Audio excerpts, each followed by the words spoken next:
Şimdi açılış konuşmasını yapmak üzere Rektörümüz Profesör Doktor Sayın Mustafa Doğan Karacoşkun'un kürsüyü teşriflerini arz ederim.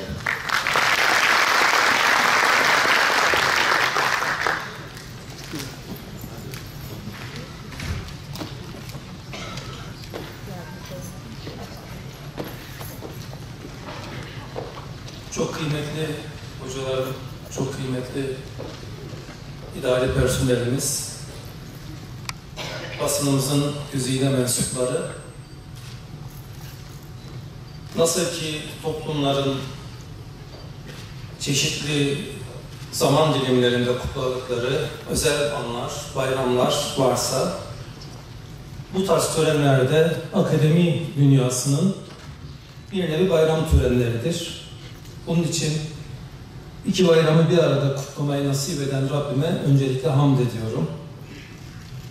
Az önce bir arada bayramlaştık.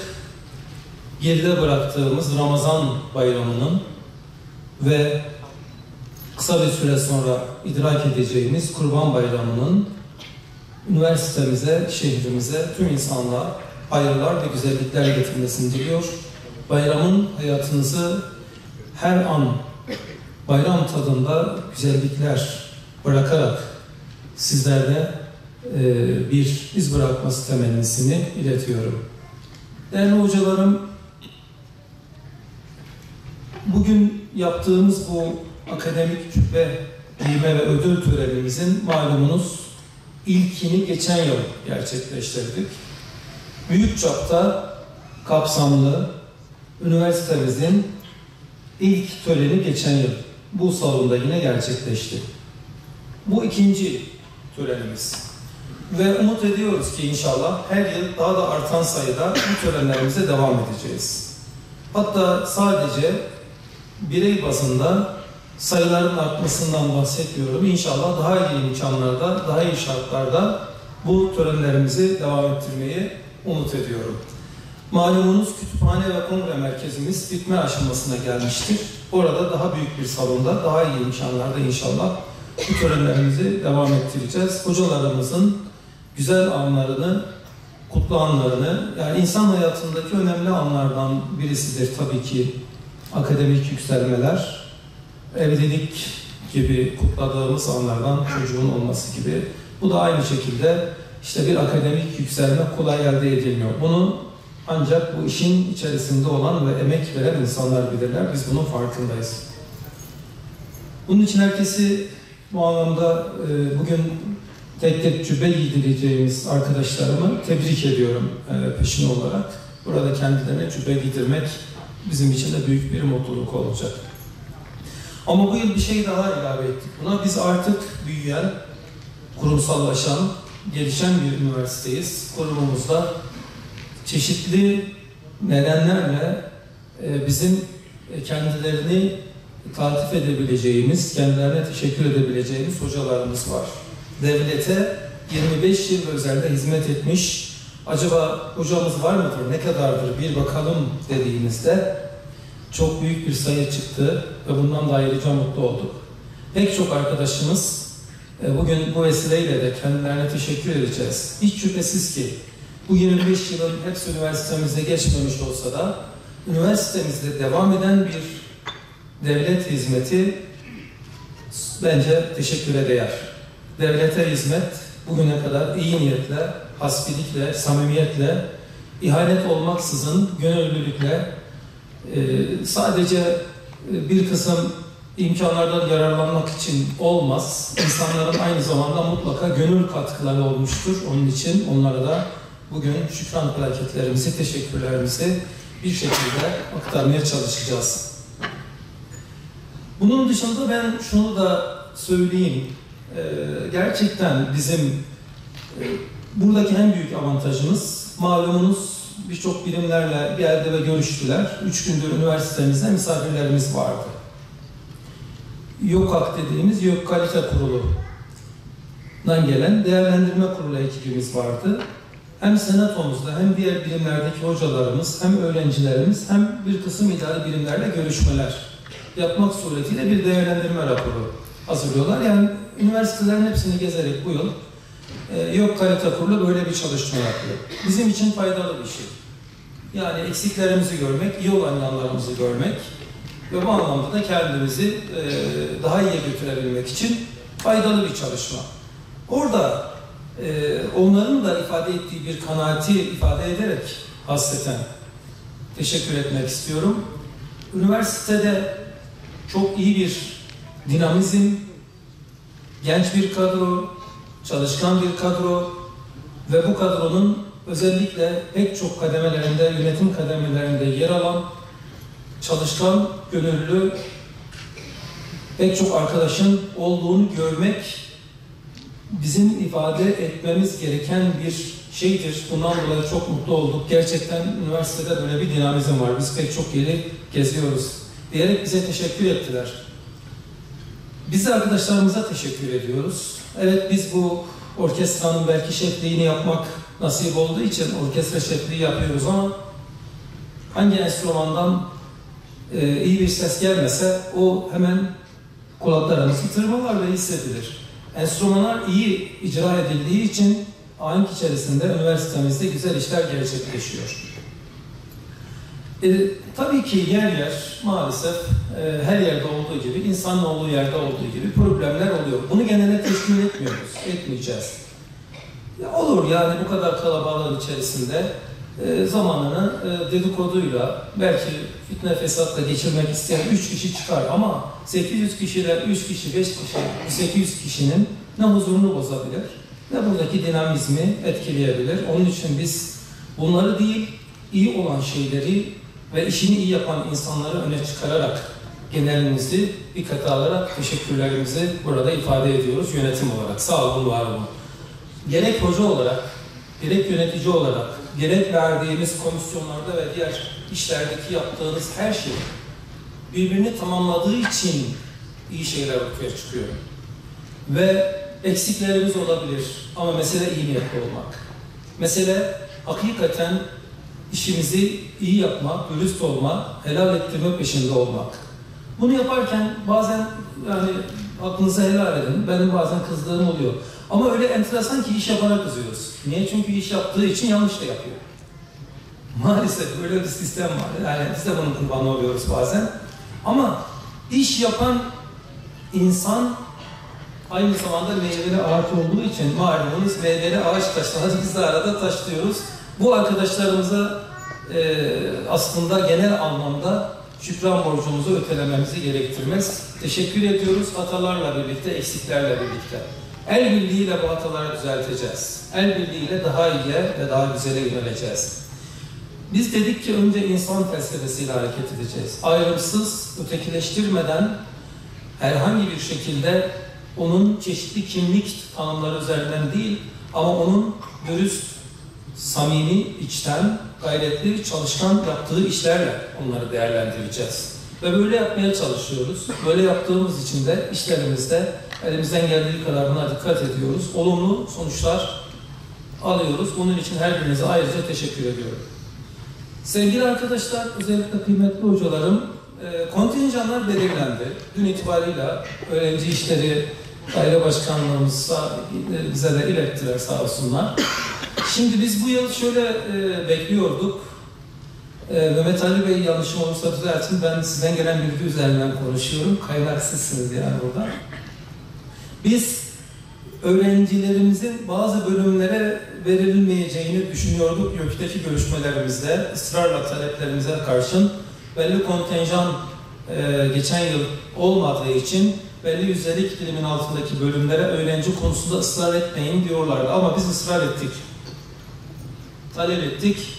Ve gelen kontenjan bizim talep ettiğimizin de üzerinde bir rakam geldi. Bu anlamda huzurlarınızda ben YÖK'e teşekkür ediyorum. Onlar hakikaten olağanüstü ona göre bir jest yaptılar bize. Çok teşekkür ediyorum onlara.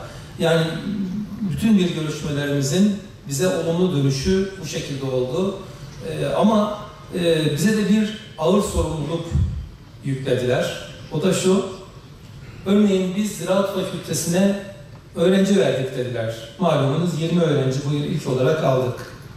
6 yıl önce açılmış, binası yapılmış, hocası var olan bir fakülteden bahsediyorum arkadaşlar. Ve artık öğrenci gelmeyeceği beklentisi daha çok olmuş. Öğrenci gelirse sürpriz olacak bir fakültede sağ olsunlar destek oldular ve ilk kez öğrenci verdiler.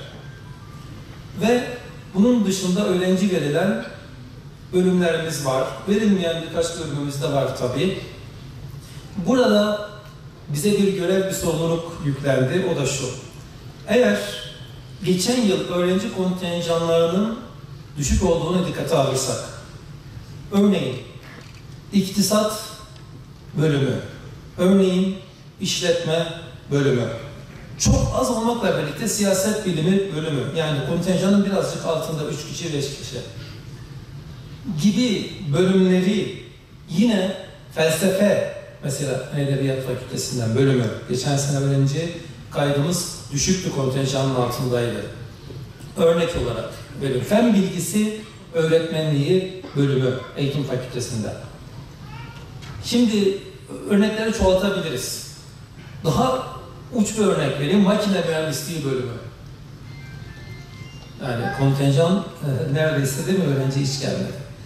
Şimdi buralara eğer öğrenci verilmişse bize büyük bir görev düşüyor. O da şu, öğrencilerin tercihini bu noktada yönlendirebilmek için her birimiz gayret etmeliyiz. YÖK'ün de bizden talebi, madem bu kadar istediniz verdik, size çalışın boş kalmasın ki gelecek sene tekrar bizden isteyebilin. Aksi halde bazı bölümlerin ve bilimlerin kapısına kilit kurmak zorunda kalacağız. Bilmiyorum diğer üniversitelere ne verdiler ama bu bizim üniversitemize has bir sorun da değildi malumunuz. Geçen sene öğrenci kontenjanlarının bazı bölümlerde düşmesi ve öğrenci tarafından bu bölümlerin tercih edilmemesi problemi çok sayıda üniversitenin problemiydi. Ben bunu zaman zaman toplantılarda söylüyorum. 73 üniversite rektörünü toplayarak YÖK Başkanımız bu problemi nasıl çözeceğiz? Her birinizde böyle sorunlar var dedi. Kiminde 3 fakülte, kiminde 5 bölüm. Çok sayıda üniversite aynı sorunla karşı karşıya. Batıda olan bazı üniversiteler de var. Şimdi bize böyle bir jest yapıldıysa, biz de ajitasyon yaparak işte kilisin durumu falan filan diye gittik istediysek ve verdilerse ve sizlerin emekleriyle, gayretleriyle ikna ettiysek onları, o zaman burada bize bir görev düşüyor. Matematik bölümü örneğin, işte öğrenci verilmeyen birkaç yıldır.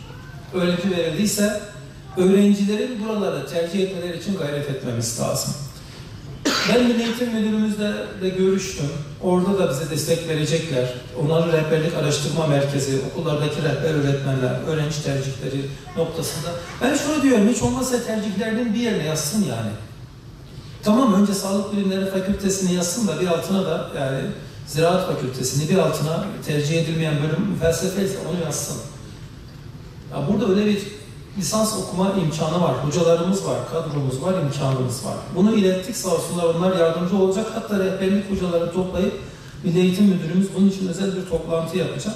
Muhtemelen ben veya temsilen bir arkadaşımız da bulunacak orada.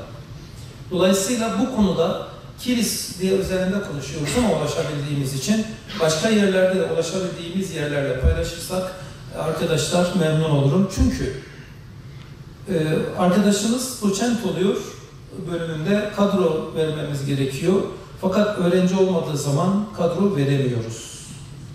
Çünkü bölüme öğrenci gelmediği zaman arkadaşlarımızın bulunduğu bölümde çalışma imkanı kalmıyor ve kalmayacak böyle devam ederse. Alternatif aramak zorunda kalıyoruz. Belki huzuru bozuluyor, rahatlık açıyor. Biz herkes olduğu yerde çalışsın, verimli olsun ama oranın şartlarını da iyileştirelim istiyoruz.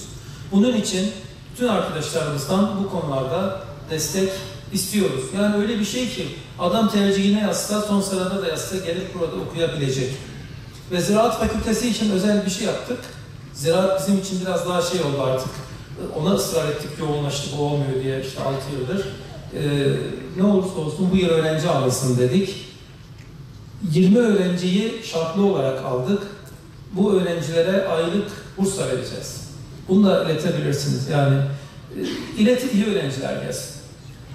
Çok yüksek rakamlar değil. Şu anda 400-500 ama devletten aldığı kredi burs hariç. Ayrıca biz vereceğiz. Yeter ki öğrenci gelsin. Biz üniversitenin imkanlarını aktaracağız. Bunu paylaşayım. 2, Bir şekilde vereceğiz yani bunu üniversitenin kaynaklarıyla ve imkanlarıyla. İki, burada bir pozitif ayrımcılık yine yapacağım Ziraat Fakültesi'nin olduğu ve Uygulamalı Bilimler Fakültesi'nin olduğu kampüse. Malum arkadaşlar biz Merkez Kampüsümüze ve Karadaş Kampüsümüze arkadaşların sağ olsunlar emekleriyle epey şeyler yaptık ve yapıyoruz. Epey de bir mesafe aldık. Önümüzdeki sene yatırım programlarımızda ağırlığı 3. kampüsümüz olan inşallah arkadaşlarımıza da söyledim. Ziraate vermek suretiyle ziraatın olduğu Mecidiyebük kampüsümüzü de en az Karataş kampüsümüz kadar işlevsel hale getirmek şu anda hedefimiz. Bu 2 yılda ağırlıklı olarak Karataş'ı o ilk göreve geldiğimiz andaki metruk halinden kurtaralım ve bir kampüse benzesin diye uğraşmıştık ve epey mesafe aldık. Yani bana göre epey bir yere geldi. Öğrenci sayısıyla, fiziksel imkanlarıyla olabilecek kadar. Çünkü şeyi belli zaten sınırları. Aynı şeyi bundan sonra inşallah Mecidiyebük kampüsüne de yapmak suretiyle sosyal donatılarıyla, imkanlarıyla daha güzel bir kampüs oluşturacağız ve öğrencilerin cıvıl cıvıl eğitim öğretim gördüğü 3. kampüsümüz olacak. İmkanlarımızı maksimum düzeyde kullanmak zorundayız değerli arkadaşlar. Bunu da sizlerle ayrıca bir bilgi olarak paylaşmak istiyorum. Bütün bir arkadaşlarımızı çalışkan, işini doğru yapan, dürüst yapan, gayret eden, akademik, ideali, hizmetli, güvenlikçi hiç fark etmez. Hepsine hakikaten Cenab-ı Hak ödülünü verecektir. Yani biz kur olarak teşekkür etsek ne kadar karşılığı olur bilmiyorum ama ya bizim yanlışlarımız da olur. Biz takdir de edemeyebiliriz. Böyle görmeyin ama bu gönüllülüğün devam etmesini ve herkesin işini iyi yapmasını, bunun devam etmesini gönülden arzu ediyoruz. Herkese gönül ister ki ayrı ayrı ödül verelim. Belki zaman içinde bunlar da olacaktır. Ama belki çok özel, çok spesifik hareket etmek durumundayız. En azından model anlamında. Yer yer bunları yapmaya çalışacağız. Bunlar çok çok önemli. Benim işim akademisyenlik, özellikle akademisyenler için diyen arkadaşlarımız için söylüyorum. Evet akademisyeniz, ben de doçent oldum, siz de doçent oldunuz, profesör oluyorsunuz. Bu zaten bir süreç girince. Ama bu arada diyelim ki üniversiteyle ilgili işte bir şey kurduk. İşte halk oyunları ekibi kurduk hocamız. Böyle bir ekip kurdu ve bunları çalıştırıyor. Üniversitemizin tanıtımında çok büyük katkısı oldu. Çok basit alınacak bir şey değil. Ya bizim açımızdan doçent olmasından bizim açımızdan daha değerli ama doçent olması da değerli. O zaten kıymetli. Veya bir kariyer ofisi açtık. Kariyer ofisinin işte bir hocamız başında yani tek tek şey yapıyorum isimler şey olmasın diye ama eğitim öğretim komisyonunda gayret öyle mesela bazı hocalarımız sürekli mesai yapıyorlar. Mevzuat komisyonunda diğer çalışmalar. Bunların hepsi kurumun kurumsallaşması için her birinizin destekleriyle süregelen işler ve bunlar için bir şey de beklemeden yapıyorsunuz. Değeriniz de burada, kıymetiniz de burada zaten. Onun için ben özellikle kurum yöneticisi olarak her birinize teşekkür ediyorum. Bütün bir çalışmalarınızda başarılar ve kolaylıklar diliyorum. 17 Haziran Pazartesi günü saat 14'te inşallah XX olarak burada katılacak misafirlerimizin de eşliğiyle bugün başlayan düğünümüzü, bayramımızı, şenliğimizi sonuçlandırmak, bu yıl için sonuçlandırmak ve inşallah yeni yıla daha dinamik, daha güçlü bir şekilde başlayabilmek üzere her birinizle o gün buluşmak umuduyla sözlerimi tamamlarken saygılar sunuyor, çalışmalarınızda başarı ve kolaylıklar diliyorum. Sağ olun.